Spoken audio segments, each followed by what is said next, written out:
नमस्कार, आप देख रहे हैं सी न्यूज भारत और मैं हूं आपके साथ आकांक्षा यादव। वक्त हो चुका है न्यूज बुलेटिन का और आज इस न्यूज बुलेटिन में हम जानेंगे कि कहां दबंगों की दबंगई आज भी है काबिज, कहां जुआ खेलने के बाद हुए विवाद के चलते अधेड़ की हत्या कर दी गई और कहां अधिकारी ही नहीं कर रहे हैं कोरोना गाइडलाइंस का पालन।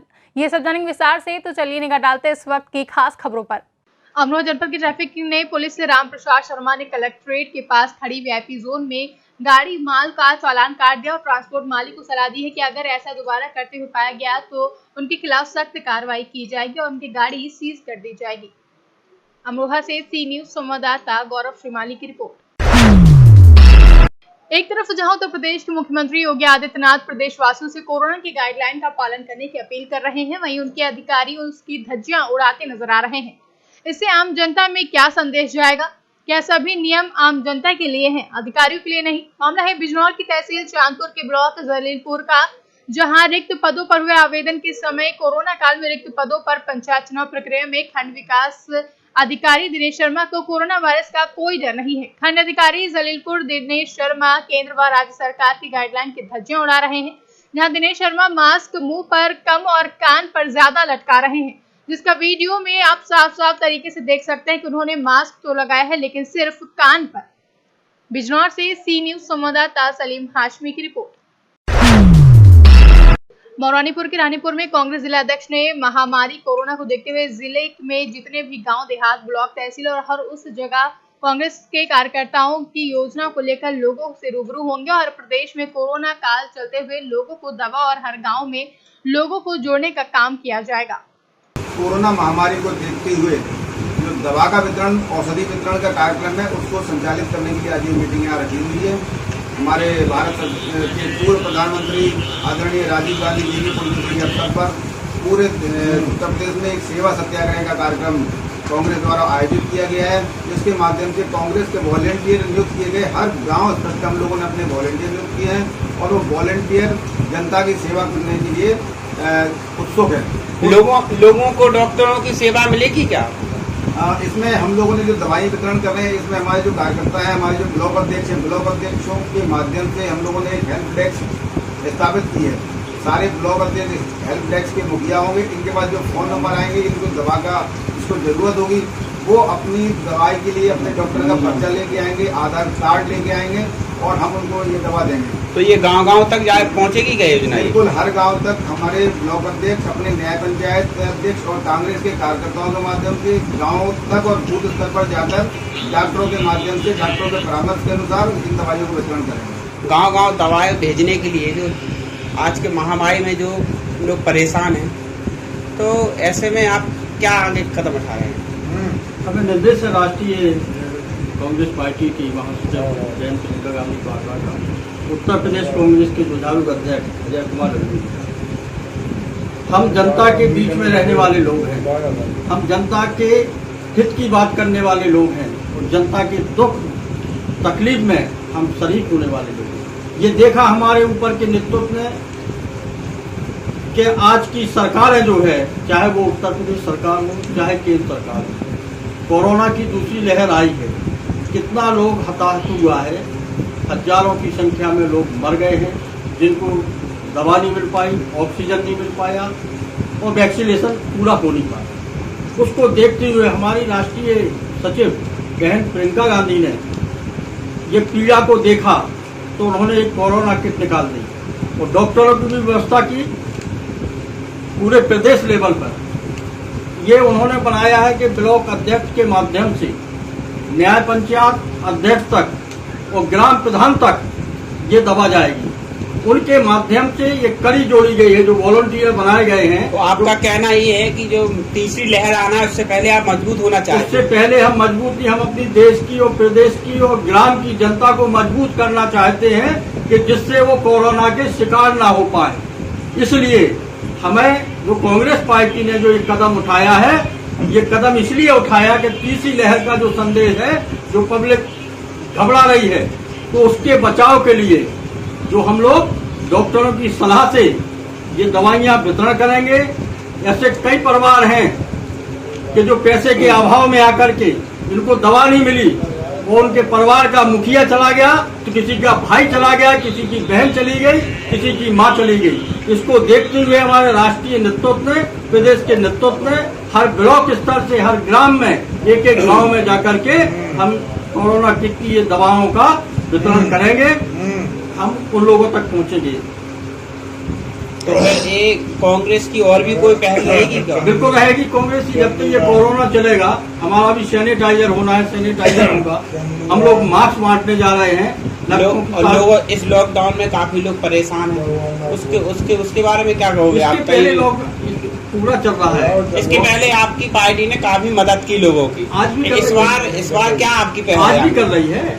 आज भी जिले स्तर पे हमारे जिनके घर में चूल्हा नहीं जला हुआ है, तो उनके यहाँ खबर हेल्पलाइन बने हुए हमारे सबको जारी किया है कि हमारे यहाँ खाना नहीं बना, तो हम लोग उनको खाना सप्लाई भी कर रहे हैं, खाना भी दे रहे हैं। और जिसके यहाँ राशन पानी की व्यवस्था नहीं, उनको राशन पानी की व्यवस्था करा रहे हैं। हमारा तो जनता की सेवा करने का उद्देश्य ही है।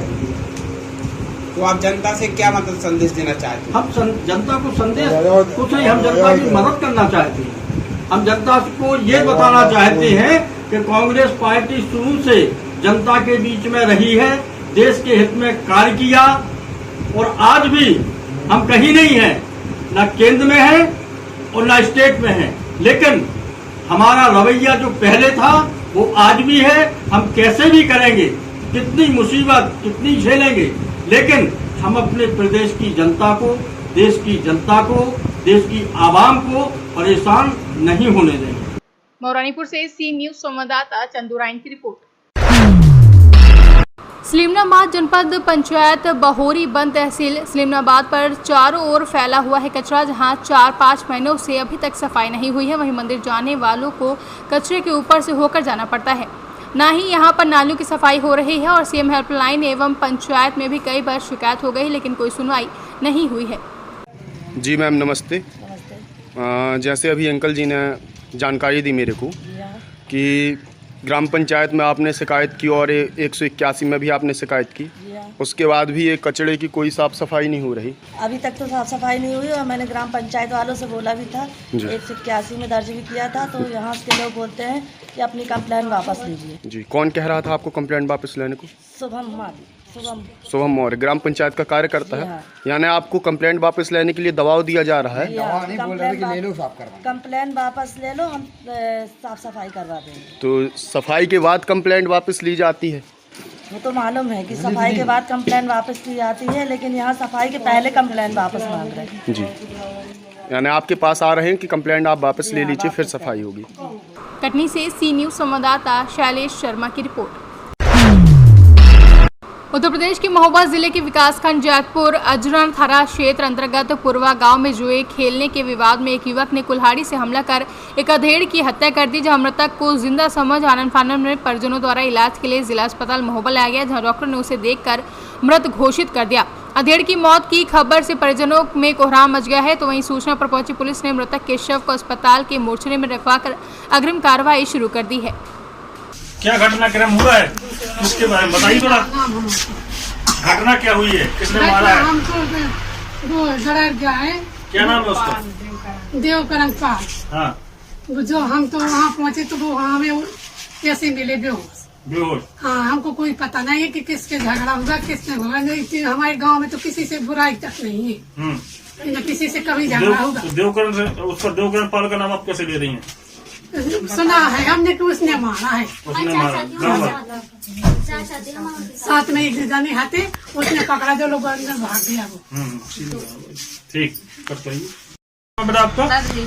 बबली, क्या घटनाक्रम हुआ है? हमें कुछ नहीं पता, बस हमें यहाँ पे हमारे चाचा लोग आए यहाँ पे बताने कि आपके पापा वहाँ पे पड़े, तो हम लोग यहाँ से सारे लोग भागे, पापा भैया और सब लोग गए वहाँ पे। अच्छा, कहाँ पर? उस दूसरे मोहल्ले में। अच्छा, तो आपके पापा की किससे बड़ी लड़ाई चलती थी? कभी नहीं, किसी से तक नहीं हुई। गाँव आपको पता है कि आपके पापा को किसने मारा है? हाँ, हमें पता है, देवकरण पाल ने मारा है। अच्छा, कैसे मारा है? कैसे मारा है? हमें ये नहीं पता, कुल्हाड़ी से मारा है यहाँ पे और यहाँ पे कंधे पे। झगड़ा किस बात को पता है? किस बात को लेकर झगड़ा हुआ है? कुछ लेन देन या कुछ जमीन में? बस सब बतख को हमसे गुट के लिए उन्होंने बस आ रहे थे घर साइड। अच्छा, नहीं पता कि क्या कर दिया। आपका नाम क्या है? बबली। ये थाना अजनर में पूर्वा पनवाड़ी गांव में आज लगभग 11 से 12 बजे के बीच में घटना हुई है, जिसमें एक युवक की मृत्यु हो गई है। मृत्यु के मामले में तहरीर प्राप्त हो गई है। इसमें लगभग 8 लोगों को नामजद किया गया है और इसमें मुकदमा दर्ज करने की कार्रवाई चल रही है और शीघ्र ही अभियुक्तों की गिरफ्तारी कर और विवेचना का निस्तारण किया जाएगा। मैम अभी तक गिरफ्तार नहीं हुई? नहीं, अभी नहीं। अभी तहरीर प्राप्त हुई। तहरीर प्राप्त करने के बाद अगला कार्रवाई हमारी गिरफ्तारी की होगी और गिरफ्तारी के बाद शेष कार्रवाइयाँ की जाएंगी। महोबा से सी न्यूज संवाददाता सुरेंद्र कुमार निराला की रिपोर्ट। उत्तर प्रदेश के जनपद मऊ रतनपुरा में दबंगों की दबंगई आज भी कायम है, जहां पुलिस प्रशासन राजस्व का बहाना लेकर प्रार्थी द्वारा मिट्टी गिराए जाने के कार्य में सहयोग नहीं कर रही है। वहीं विजय कुमार गुप्ता पुत्र शिवमुनि प्रसाद का कहना है कि सरकार के आदेश को नजरअंदाज करने वाले प्रशासन व राजस्व विभाग को अंगूठा दिखा रहे हैं दबंग लोग। ग्राम प्रधान रतनपुरा रामाश्रय मौर्य का लिखित आदेश है कि इस मामले में ग्राम पंचायत की कोई क्षति व नुकसान नहीं है। भारत सरकार उत्तर प्रदेश सरकार से अपील है कि उनकी जमीन पर कुछ अराजकता तत्वों द्वारा दबंगई दिखाकर उनके कार्य में दखल अंदाज कर रहे हैं, जिसके बारे में आज प्रार्थी ने न्याय की गुहार लगाई है। विजय कुमार, क्या मामला है? मामला ये है कि मेरी अराजी नंबर 289 324 और 325 मेरे नाम से दर्ज है, मेरे नाम से खतौनी है। मैं उसमें जब भी मिट्टी गिराकर कार्य कराना चाहता हूँ, गांव के कुछ विरोधी लोग जिनका नाम राघवेंद्र बहादुर सिंह, नरेंद्र प्रताप सिंह, आशुतोष सिंह आदि हैं, ये लोग मौके पर आकर के दबंगई से मेरे मिट्टी गिराने के कार्य को रोक देते हैं, जिनकी रोकने का कोई औचित्य नहीं है, सीमा अधिकार का कोई विवाद नहीं है। कई आपने राजस्व विभाग को सूचना दिए हैं? जी, हमेशा देते रहे हैं, लेकिन कोई जो है कार्रवाई नहीं होती है। उनसे ये नहीं पूछा जाता है कि आप क्यों रोकते हैं। यहाँ मेन मुद्दा जो है। अच्छा, आप लोग पूछते नहीं क्यों रुक रहे हैं? हम पूछते हैं तो जो है वो कहते हैं कि नहीं रुकेगा। अच्छा, रुकेगा, काम हम नहीं होने देंगे। अच्छा, दबंगई जैसे गाली गुप्ता भी देते हैं हम लोगों को, वहाँ मौके से जो है लोग भगा देते हैं। मऊ से सी न्यूज संवाददाता राम प्रवेश भारती की रिपोर्ट। उत्तर प्रदेश जनपद मऊ रतनपुरा पुलिस चौकी के सामने पोखरा को पलायन कर रहे हैं कुछ अराजक तत्व, जहां पोखरे के नाम से एलाट गाटा संख्या 250 नाम से दर्ज है। उत्तर प्रदेश सरकार का ऐलान है कि पोखरा कुआं ना ही बेचा जा सकता है और ना ही खरीदा जा सकता है। राम नारायण साहू पुत्र स्वर्गीय मोतीचंद्र ग्राम पंचायत रतनपुरा के मूल निवासी आपत्ति है कि उनके पूर्वजों द्वारा पोखरे का निर्माण कराकर सार्वजनिक पूजा पाठ करने को संयुक्त स्थान रहा है। मनोज कुमार गुप्ता पूर्व स्वर्गीय उच्छे प्रसाद का सरकार व प्रशासन से दरख्वास्त है कि पोखरे को कई पुश्तों से दर्शनार्थ पूजा पाठ के लिए मान रहे हैं, क्यों सरकार के मंसूबों पर पानी फेरा जा रहा है। ये क्या मामला है इस पोखरे का जो अभी हम? ये पोखरा हमारे बाप दादों का बनवाया हुआ पोखरा है, 350 वर्ष पुराना पोखरा है। उसमें बीच में जो है क्या नाम है, लठ जो कहा जाता है, लठ भी है और पोखरे के किनारे उत्तरी साइड में सीढ़ी भी है।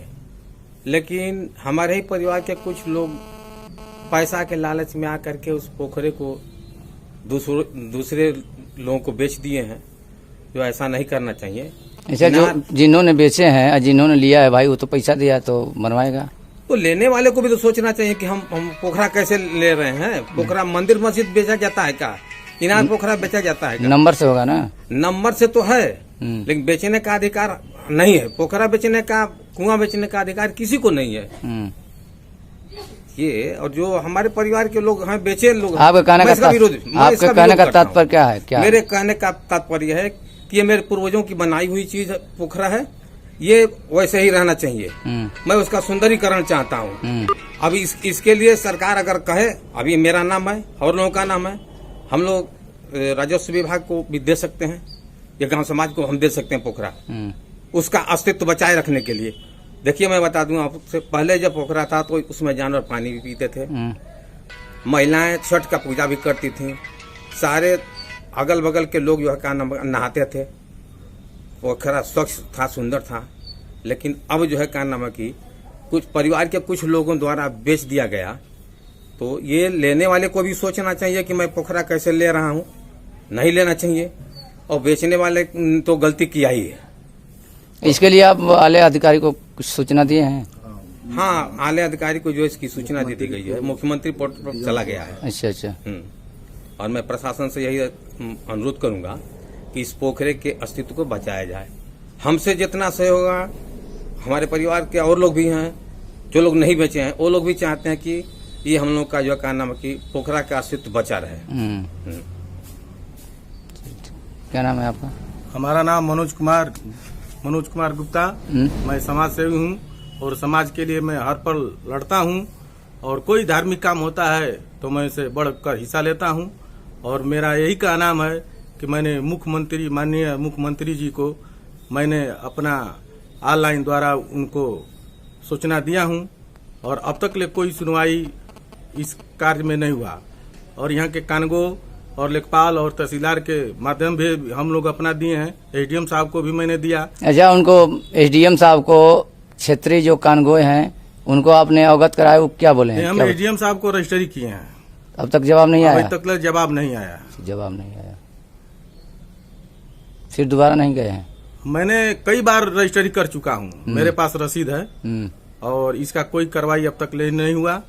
तो मैं ये चाह रहा हूँ कि अधिकारी महोदय उस पर विचार कर उस पोखरे के अस्तु को बचाएं, और हमारे गांव का जो धरोहर है, पोखरा है, उसमें गाय भैंस चिड़िंगी हर तत्व के लोग उसमें पानी करते थे। हमारे गांव के बहन बेटियां, माता बहनों छठ पूजा के कार्यक्रम करती थी। आज वो अस्तुत है कि हमारे गांव के बहन बेटियों और हमारे माँ तमाम किसी प्रकार के हमारे गांव में कोई ऐसी व्यवस्था। मेरे द्वारा वीडियो बनाया गया है जिस पोखरे का, उसमें पानी नहीं दिखाई दे रहा है। नहीं, उसमें पानी है, क्योंकि 10 वर्ष से हमारे गांव सभा के कोई भी प्रधान उस पर ध्यान नहीं दिया, और मिली भगत होते हुए उस पोखरे का अस्तु को ये समाप्त कर रहे हैं लोग।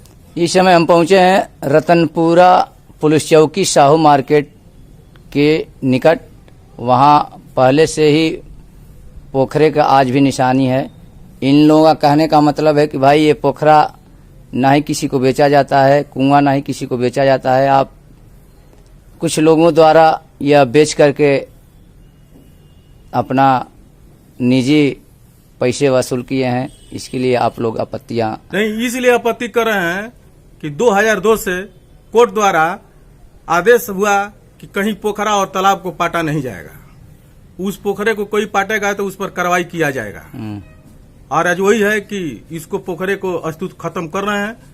तो मनोज कुमार गुप्ता चाह रहा है कि इस रतनपुरा पोखरा का अस्तुत नहीं खत्म होगा। मैं जहां से लड़ाई भी लड़ने के लिए मैं स्वयं अपना तैयार हूँगा, और सबको लेकर चलूंगा, और सबके साथ लड़कर उस पोखरे का अस्तुत बचाऊंगा। Thank you. युवा लोग हैं, नौजवान, आज उस पोखरे को लेकर के सभी लोग जो जागरूक हो चुके हैं। अब सभी लोगों का यही कहना है कि पोखरे का अस्तित्व जो है क्या नाम है कि खत्म न हो, उसको बचाया जाए। और दूसरी बात मैं आपसे कहा भी हूँ कि देखिए, मंदिर, मस्जिद, पोखरा, कुआं, ये रजिस्ट्री नहीं होता है, ये गलत है। अगर रजिस्ट्री कोई कराया है तो वो भी गलत है, करने वाला भी गलत है और कराने वाला भी गलत है, ये मान करके चलिएगा आप। Thank you. ये नज़ारा है, श्रीमती शांति देवी रतनपुरा निवासी हैं।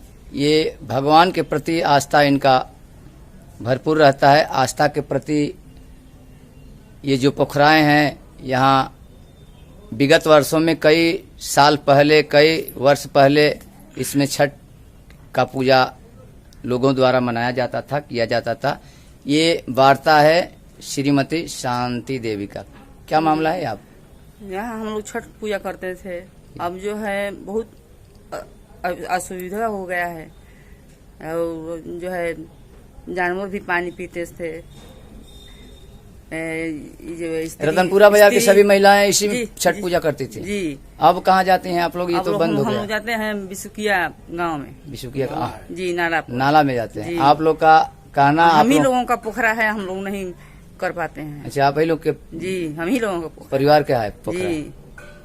आप लोग नहीं अब जाती हैं? असुविधा के लिए आप लोग ये मांग कर रहे हैं कि ये बहुत दूर जाना पड़ता है, बहुत परेशानी बीतती है। शांति देवी जी का मांग है कि भाई हम लोग दूसरे गांव में जाते हैं, छठ माता जी पोखरा रहते हुए भी हम लोग दूसरे गांव में जाते हैं। इनका कहना है कि भाई हम लोग छठ पूजा करने के लिए दूसरे गांव में जाते हैं। महिला हैं, बुजुर्ग महिला हैं, नौजवान महिलाओं का समूह है। ये सबके संज्ञान में कि छठ पूजा एक बड़ा त्योहार के रूप में, बड़ा व्रत के रूप में मनाया जाता है। आप लोग असुविधा, अरे सभी लोग जानते हैं कि छठ पूजा कैसे होता है। क्या मामला है? नाम क्या है आपका? नाम बताएं। प्रमोद कुमार गुप्ता। क्या पोखरे का मामला है? पोखरे का वही पाट रहे हैं लोग, मकान बना रहे हैं। पोखरा है, पोखरे की तरह रहा जाए, आप साफ सफाई हो, सुंदरीकरण हो जाए। ये आपका दरख्वास्त है कि भाई पोखरा विगत कई सालों से रहा है, कई पीढ़ियों से है, कई पीढ़ियों से पोखरा है। पोखरे के रूप में आज सुंदरीकरण का प्रस्ताव आप लोग रख रहे हैं। भाई सुंदरीकरण हो जाए, महिलाओं को, पुरुषों को। पोखरा है रतनपुरा में कई पोखरा, आप लोग वहीं काम, वैसे पूजा पाठ का काम वहीं करते थे। छठ का पूजा वहीं होता था। क्या नाम है आप लोगों का? सविता शर्मा। आपका? लीलावती शर्मा। अच्छा, जो ये पोखरा रतनपुरा पुलिस चौकी के सामने जो पोखरा है, क्या मामला है? क्या आप लोगों की परेशानियां हैं इस पोखरे से? अब पोखरा में पहले तो छठ होत रहा है, अब इस समय मकान बन गई बा, वैसे अब आप लोगों को परेशानी हो रही है छठ। देखिए, महिला का कहना है कि भाई हम लोग श्रद्धा हम लोग के अंदर है, भगवान के प्रति, छठ माई के प्रति श्रद्धा रखने वाली ये दोनों महिलाएं हैं। ये नज़ारा देखिए, ये बोल रही हैं कि भाई हम लोग श्रद्धा से पूर्ण, भगवान को श्रद्धा से मानने वाली, छठी माई को श्रद्धा से मानने वाली हैं। हम लोग जब छठ पूजा आता है तो बड़ा परेशानियां उठानी पड़ती है, दूसरे गांव में जाना पड़ता है, जो कि स्वयं का आप के पूर्वजों का ही ये पोखरा है। इन लोगों का कहना है भाई कि आज तक पोखरा, कुआं ये सब रजिस्ट्री नहीं हुए हैं, अब क्यों ये सब रजिस्ट्री हो रहे हैं लोगों द्वारा। लोग इस पे मकाने बनाए जा रहे हैं, पाटे जा रहे हैं। और आपका क्या कहना है? अभी है बोली दीदी वही बात। अच्छा, वही आप भी छठ पूजा को लेकर के ही परेशान है? छठ पूजा के लिए पोखरा का नंबर 249 है, 250 है और 251 है। ये चारों ओर भीटा था और भीटे के चारों ओर से बीच में पोखरा था। और इस पोखरे के अस्तित्व में हम लोग कई बार अपने गांव सभा प्रधान से हम उसका विरोध किए, और गांव का प्रधान इस बात को, जिस की वजह से वो कार्यक्रम उस पर अपना वो ध्यान नहीं देते थे। और मैं बहुत दिनों से इस पोखरे को बहुत अधिकारियों, पोखरे के नाम से वो नंबर है ना? हाँ, पोखरे ही के नाम से नंबर है, जो नंबर है वो पोखरे का। वो सरकार कह रही है, सरकार उसका जांच करा ले और जांच करा कर जो भी है उसका रिपोर्ट लगाए। मऊ से सी न्यूज संवाददाता राम प्रवेश भारती की रिपोर्ट। खबर मुजफ्फरपुर जिला के बंदर प्रखंड से आ रही है, जहां प्रखंड क्षेत्र में कोरोना की दूसरी लहर से निजात दिलाने में लगी ग्रामीण चिकित्सकों को गायघाट सामाजिक मंच ने रविवार को बरियारपुर में सम्मानित किया, जहां मंच के संरक्षक विभूति नारायण और महिला प्रकोष्ठ के बंदरा प्रखंड अध्यक्ष गीता गुप्ता ने कोरोना वॉरियर्स को प्रशस्ति पत्र और पीपीई किट प्रदान की है और माल्यार्पण कर उनका मनोबल बढ़ाया है। मुजफ्फरपुर से सी न्यूज संवाददाता गंधीर कुमार झा की रिपोर्ट। नरसिंहपुर जिले के तेंदू खेड़ा वार्ड क्रमांक 9 के अंतर्गत रहने वाले धर्मेंद्र पिता कोमल सिंह पटेल की 9 वर्षीय बालिका अपने ही पड़ोस में खेलते खेलते गायब हो गई, जहां घटना के संबंध में मिली जानकारी के अनुसार नन्ही बालिका के माता पिता वैक्सीन सेंटर पर टीका लगवाने के लिए गए हुए थे। इसी बीच उक्त बालिका पड़ोस के अन्य बच्चों के साथ खेलने चली गई, लेकिन जब लौटकर वापस आए तो बालिका घर में नहीं मिली। पड़ोस में पता किया, लेकिन तब भी कोई पता नहीं चला, जहाँ आसपास साजी की गई। फिर पुलिस को सूचना दी गई, जहां पुलिस ने मौके पर पहुंचकर जांच पड़ताल शुरू कर दी है। क्रमांक 9 में जो 9 साल की बच्ची मिसिंग हुई थी, उसके साथ क्या कुछ हुआ, क्या जानकारी आप साझा कर सकते हैं? ये वार्ड क्रमांक 9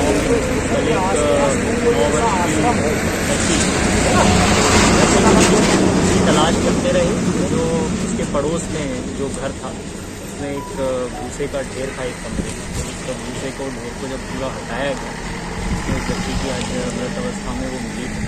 और इसमें जो जिसका मकान था, जिस लड़के के ऊपर संदेह है, उसको हम लोग तलाश कर रहे हैं। अभी हमारी कम से कम 6 से 10 टीमें अलग अलग जगह पे इसकी सर्चिंग कर रही हैं और पूछताछ करके वार्ड वासियों का कहना है कि लगातार नशेड़ी लोग मोहल्ले में घूमते रहते हैं, तो नशे पे आपके माध्यम से तेंदुखेड़ा में आगे लगाम लगेगी कि ऐसा ही कुछ चलता रहेगा? देखिए, अभी यहाँ पे वार्ड में कई लोगों ने ऐसी शिकायतें बताई थी। मैं अपना नंबर 7049100449 ये मेरा नंबर है। सभी वार्ड वासियों को ये निवेदन है, इस नंबर पे आप कभी भी कॉल करें। व्हाट्सएप भी मेरा इसी पे है, व्हाट्सएप करके जो भी इस तरीके की सूचनाएं हैं सीधे मुझे दे सकते हैं और इसमें हम जो है लीगल कार्रवाई करेंगे। तेंदुखेड़ा थाने में सर पूर्व में भी 2 हत्याएं हुई हैं, 4-5 आत्महत्याएं भी संदिग्ध हालत में हुई हैं, उन पर कोई भी प्रकार की कार्रवाई, मतलब लोग संतुष्ट नहीं उन कार्रवाइयों से, क्या कुछ कहना है? देखिए, यहाँ तेंदुखेड़ा में अभी आपसे चर्चा में बताया है आपने, जो केसेस यहाँ पे हैं वो अभी हम लोग के अंडर इन्वेस्टिगेशन है, वो दोनों केसेस, और उसमें भी हम जो है स्पेशल टीम गठित करके प्रयास करेंगे कि उनका भी जल्दी से जल्दी खुला सकें। नरसिंहपुर से सी न्यूज संवाददाता रमेश नेमा की रिपोर्ट। पुंछ उपायुक्त इंद्रजीत ने आज प्राथमिक स्वास्थ्य केंद्र हरी महरोटे सुरनकोट में 1 दिवसीय निःशुल्क चिकित्सा शिविर का उद्घाटन किया, जहां उपायुक्त के साथ वरिष्ठ पुलिस अधीक्षक विनोद कुमार भी मौजूद रहे।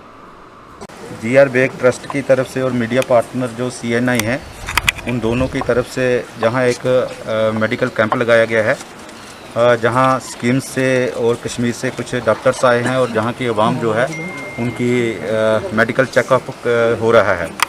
तो इस किस्म के कैंप्स जो होते हैं, एडमिनिस्ट्रेशन का काम होता है कि उनकी हौसला अफजाई करना। मैं और मेरे SSP साहब हम दोनों जहां आए हैं, हम इनकी हौसला अफजाई करने के लिए आए हैं। इनको जो काम कर रहे हैं उसमें इनका जो मुबारकबाद देने आए हैं और इनसे ये भी कहने आए हैं कि आने वाले दिनों में जैसे ही हालात ठीक हो जाते हैं, ये ज़्यादा से ज़्यादा इस किस्म के कैंप्स लगाएं। पुंछ से सी न्यूज संवाददाता सुनील आनंद की रिपोर्ट। फिलहाल के लिए न्यूज बुलेटिन में बस इतना ही। देश और दुनिया की तमाम बड़ी खबरों के लिए देखते रहिए सी न्यूज भारत।